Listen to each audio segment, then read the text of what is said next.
नमस्कार सभी किसान भाइयों आपका स्वागत है यूट्यूब चैनल किसान ज्ञान बिंदु पर। किसान भाइयों, इस समय सरसों की फसल हमारे खेतों में खड़ी हुई है और विभिन्न प्रकार के रोग हमारी फसल में आते हैं और काफ़ी मात्रा में नुकसान पहुंचाते हैं। तो इसलिए इन पर सब पर बात करने के लिए हमारे साथ हैं कृषि वैज्ञानिक डॉक्टर ओंकार सिंह। आज उनसे विस्तृत रूप से चर्चा करते हैं। सर, आपका स्वागत है। धन्यवाद। सर, इस समय सरसों की फसल खेतों में लगी हुई है और कौन कौन से सर मुख्य रोग आते हैं फसल में और किस तरह वो हानि पहुंचाते हैं? देखिए, ऐसे तो बहुत सारे रोग हैं जो हमारे सरसों की फसल में लगते हैं, लेकिन मुख्यतः 2 रोग ऐसे हैं जो कि बहुत ज़्यादा हमारे फसलों को नुकसान पहुँचाते हैं, सरसों की अगर हम लोग बात करें तो। पहले स्थान पर है व्हाइट रस्ट या सफ़ेद रतुआ जिसे कहा जाता है। जी। तो सफ़ेद रतुआ हमारे सरसों की फसल में बहुत ज़्यादा नुकसान पहुँचाता है, इससे 25 से लेकर के और कम से कम 40% तक नुकसान होता है, अगर इसका प्रकोप आ जाता है तो। उसी तरह दूसरा रोग है तना गलन। तो तना गलन भी एक तरह का रोग है जिसमें कि जो स्टेम है, जो तना है वो उसमें गलने लगता है।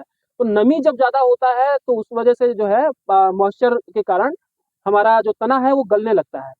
तो इसका अगर बचाव देखा जाए तो व्हाइट रस्ट के लिए सबसे पहले तो अगर हम लोग हमारे खेत में अगर फसल खड़ी नहीं है तो उसी समय से हमको प्रबंधन शुरू कर देना चाहिए।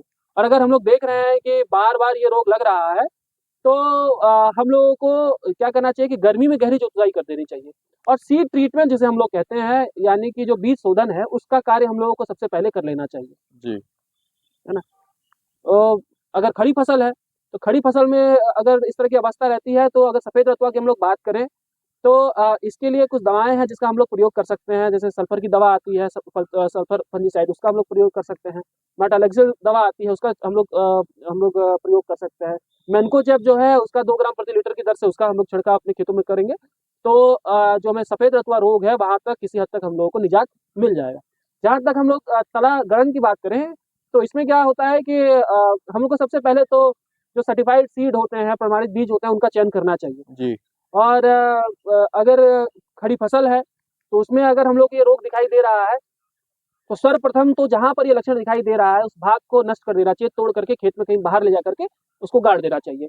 और नीचे की जो पत्तियां हैं उनको तोड़ देना चाहिए। नीचे की पत्तियां अगर हम लोग तोड़ देते हैं तो उसमें जो सूर्य का प्रकाश है या वायु है वो लगातार उसमें बनी रहेगी और जिसकी वजह से मॉइस्चर जो है वो कम रहेगा और तना गलन का जो समस्या है वो नहीं रहेगी। तो ये मुख्य रोग हैं जो हमारे सरसों की फसल में जो है ज़्यादा प्रभावित करते हैं। सर, आपका बहुत बहुत धन्यवाद। तो किसान भाइयों, इन सब बातों को ध्यान में रखते हुए हम अपनी फसल को रोगों से बचा सकते हैं। धन्यवाद।